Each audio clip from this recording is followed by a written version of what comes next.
आप सभी का स्वागत है स्टडी विद ज्ञान प्रकाश में। आज 11 जून है और आपकी 18 और 19 जून को होने वाली जो पीजीटी की परीक्षा है टाल दी गई है और अगस्त में ये परीक्षा जो है प्रस्तावित की गई है। यानी कि अभी तक डेट तो नहीं आई है, लेकिन जो नोटिस लगाई गई है ये ऑफिशियल वेबसाइट है Uttar Pradesh education service selection commission का। यहाँ पर जो नोटिस बोर्ड है, नोटिस बोर्ड में आप व्यू ऑल पर क्लिक करेंगे तो यहाँ पर दो नोटिस आपको दिखाई देगी।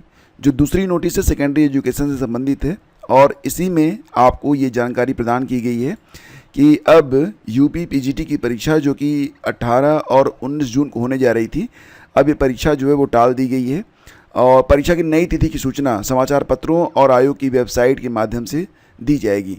जानकारी मिल रही है कि अगस्त के अंतिम सप्ताह में आपकी ये परीक्षा जो है करवाई जाएगी। और रही बात टीजीटी एग्ज़ाम के बारे में, तो टीजीटी की परीक्षा जो कि 21 और 22 जुलाई को तय की गई है, तो फिलहाल अभी उसमें कोई बदलाव नहीं किया गया है, उसके बारे में कोई भी जानकारी नहीं है।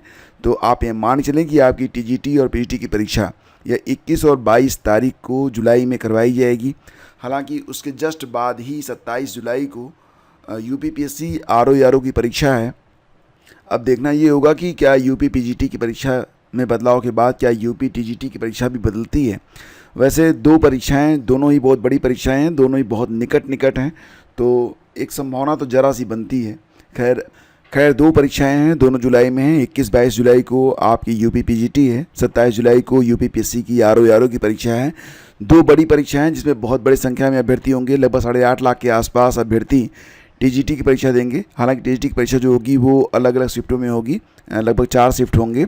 और रही बात आरओ की, तो ये तो एक बहुत बड़ी परीक्षा है जिसमें 11 लाख के आसपास अभ्यर्थियों ने आवेदन किया है। तो उम्मीद मानिए कि लगभग 7 लाख के आसपास अभ्यर्थी परीक्षा में बैठ सकते हैं।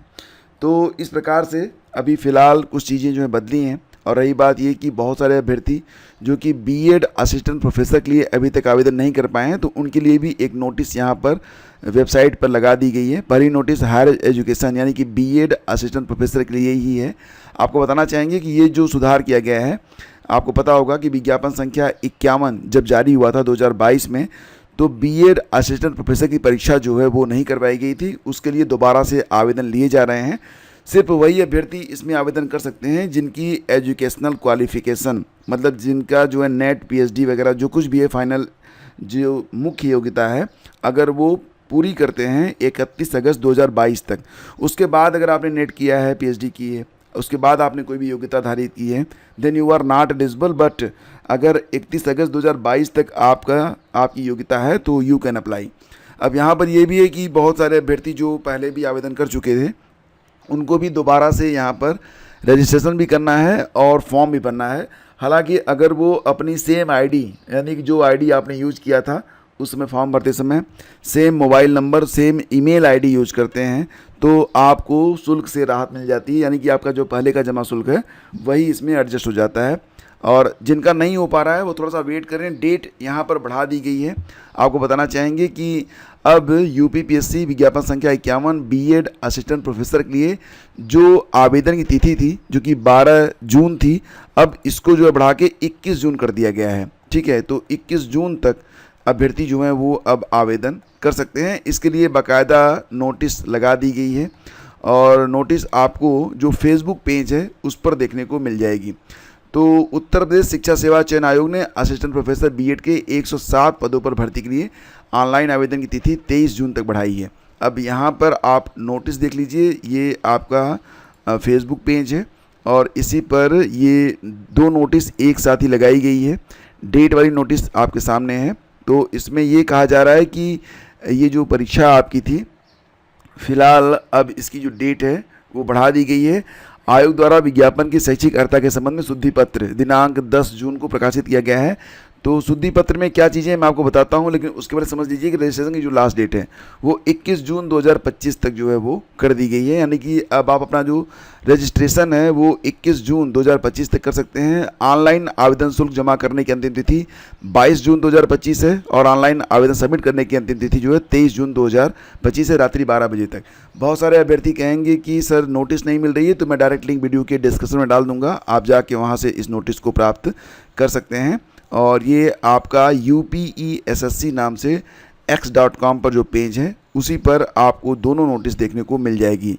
रही बात ये कि क्या बदलाव किया गया है शैक्षिक अर्हता में, आपको मैं बताना चाहूँगा कि उत्तर प्रदेश शिक्षा सेवा चयन आयोग के द्वारा बीएड असिस्टेंट प्रोफेसर के लिए जो शैक्षिक योग्यता है उसमें बदलाव किया गया है। क्या बदलाव है? तो बदलाव ये है कि आपका पहले तो ध्यान समझिएगा कि विज्ञान यानी कि विज्ञान वर्ग में, साइंस वर्ग में, या फिर गणित से, या फिर वाणिज्य से, या फिर सामाजिक विज्ञान के जो विषय हैं, या फिर मानविकी में न्यूनतम 55% अंकों के साथ आपको परास्नातक उपाधि आपका पीजी होना चाहिए। ठीक है, जैसे कि आपने एमए किया हो या फिर एमएससी किया हो, किसी भी विधा से आपने एमए या एमएससी किया हुआ हो, प्लस आपका एमएड होना चाहिए। ठीक है, तो बीएड तो कंपलसरी है ही है, बीएड तो आपको चाहिए ही चाहिए, लेकिन बीएड के अलावा अगर आपने पीजी प्लस एमएड किया है then you are eligible. Directly अगर आपने बीएड और एमएड किया है तो यू आर नॉट एलिजिबल। ठीक है, तो यहाँ पर कहा जा रहा है कि आपका बीएड मतलब ये कि बीएड होना चाहिए प्लस आपकी पीजी होनी चाहिए प्लस आपका एमएड होना चाहिए या फिर एमए एजुकेशन के साथ होना चाहिए। यही बात यहाँ पर बताई गई है, न्यूनतम 55% अंकों के साथ एमएड उपाधि। तो पहला तो यहाँ पर ये बताया गया है कि एमएड वाले जो हैं वो किस प्रकार से, अब एमएड की बात हो रही है यहाँ पर, तो एमएड का मतलब ये होगा कि आपने बीएड तो किया ही किया है। ठीक है, क्योंकि बिना बीएड किए आप एमएड तो कर नहीं सकते हैं। ठीक है, तो पहली एलिजिबिलिटी ये है जो लोग एमएड किए हैं उनका भी पीजी होना अनिवार्य है, मतलब एमएड के अलावा आपका यहाँ पर पीजी मांगा गया है। दूसरी कंडीशन ये रखी गई है कि विज्ञान, गणित, वाणिज्य, सामाजिक विज्ञान, मानविकी में न्यूनतम 55% अंकों के साथ पीजी होना चाहिए, यानी कि पीजी दूसरी कंडीशन में भी है। और दूसरी कंडीशन में अगर आपने एमए एजुकेशन से किया हुआ है, ठीक है, शिक्षा शास्त्र विषय में आपने परास्नातक धारित किया हुआ है, तो एमए एजुकेशन प्लस आपका किसी एक विषय में पीजी भी होना चाहिए। मतलब आपके पास एक तरीके से देखा जाए तो 2 पीजी आपसे मांग रहे हैं, एक तो एमए एजुकेशन मांगा जा रहा है प्लस आपसे पीजी भी मांगा जा रहा है। और जो लोग एमए एजुकेशन किए हैं वो अगर बीएड किए हैं देन एलिजिबल, अदरवाइज नॉट। समझ गए आप? तो यहाँ पर शर्तें जो हैं वो लागू हैं। बीएड वाले तो मान्य हैं, लेकिन 2 शर्तें हैं। पहला कि अगर आपने एमएड किया है तब भी आपको पीजी करना है, अगर आपका एमए एजुकेशन से है तब भी आपको किसी अन्य विषय में आपकी पीजी होना कंपलसरी है, प्लस आपका बीएड होना चाहिए एमए एजुकेशन वालों के लिए। प्लस ये है कि शिक्षा शास्त्र विषय में यूजीसी द्वारा आयोजित राष्ट्रीय पात्रता परीक्षा यूजी नेट उत्तीर्ण हो या फिर पीएचडी या डेफिल उपाधि धारक ऐसे अभ्यर्थी जिन्होंने विश्वविद्यालय अनुदान आयोग विनियम 2009 के अनुसार पीएचडी की उपाधि धारित की है, वो यहाँ पर एलिजिबल रहेंगे। उत्तर प्रदेश शासन द्वारा आरक्षण नियमों से आच्छादित संबंधित वर्ग के अभ्यर्थियों को निर्धारित न्यूनतम अंकों में छूट अनुमन्य रहेगी। तो सारी बातें ध्यान समझिएगा, और बाकी जो शर्तें हैं वो इसी प्रकार से हैं। तो ये थोड़ा सा यहाँ पर संशोधन कर दिया गया है। मूल विज्ञापन जो है वो आपको टेलीग्राम चैनल पर देखने को मिल जाएगा, और ये शुद्धि पत्र भी, तो दोनों को देख लीजिएगा तब जाके आवेदन करिएगा। आवेदन की जो लास्ट डेट है फिलहाल बढ़ा दी गई है, अब अभ्यर्थी जो है 21 तारीख तक अपना रजिस्ट्रेशन कर सकते हैं।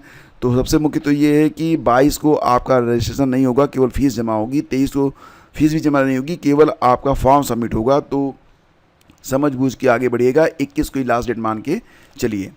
और पीजीटी की परीक्षा जो कि टल चुकी है, मैंने आपको बताया था, कल रात में इसके बारे में आपको जानकारी दे दी थी, तो इस पर तो बात करने की कोई ज़रूरत नहीं। रही बात ये कि प्राइमरी शिक्षक भर्ती का जो धरना चल रहा था, ये धरना भी समाप्त हो गया है। एग्जैक्टली ना 2 धड़ा हो गया। जो लोग धरना दे रहे थे उसमें उपाध्यक्ष ने तो पहले ही कह दिया, एक दिन पहले ही। और सही बात ये है ना कि फ़िलहाल तो आयोग ने जो कुछ भी कहा है वो भी काफ़ी हद तक क्लियर है, उनके पास कोई अध्याचन तो है नहीं। अब अध्याचन नहीं है तो वो विज्ञापन तो जारी कर नहीं सकते। अभ्यर्थी भी काफ़ी समय से 28 तारीख से लगातार धरना प्रदर्शन करते करते उनकी भी तबीयत ख़राब हो रही थी। फिलहाल अंततः जो है एक आश्वासन उनको दिया गया है कि आप अपना जो मांग पत्र है उसको आप सौंप दें, और उसके बाद हम आपका जो मांग पत्र है उसके मुताबिक जो है काम करने का, सकारात्मक काम करने का प्रयास करेंगे। फिलहाल अब ये जो धरना था ये समाप्त कर दिया गया है। अभ्यर्थियों ने काफ़ी जो है मशक्क़त की, काफ़ी प्रयास किया, निश्चित रूप से सराहना के पात्र हैं, लेकिन फ़िलहाल जो स्थितियाँ परिस्थितियाँ हैं उसके मुताबिक धरना को ख़त्म करना पड़ा है। और दोस्तों यहाँ पर बात करेंगे 1165 कंडक्टरों की भर्ती पर रोक। तो ये जो भर्ती हो रही थी 1165, ये अनुकंपा के आधार पर हो रही थी। इसमें एक अभ्यर्थी जो कि ईडब्ल्यूएस कैटेगरी थी, तो उनके पिता जो थे वो भी निगम के अस्थायी कर्मचारी थे, उनकी डेथ हो गई तो उनकी पत्नी यानी कि याची की मां को अनुकंपा नियुक्ति देने से मना कर दिया गया था।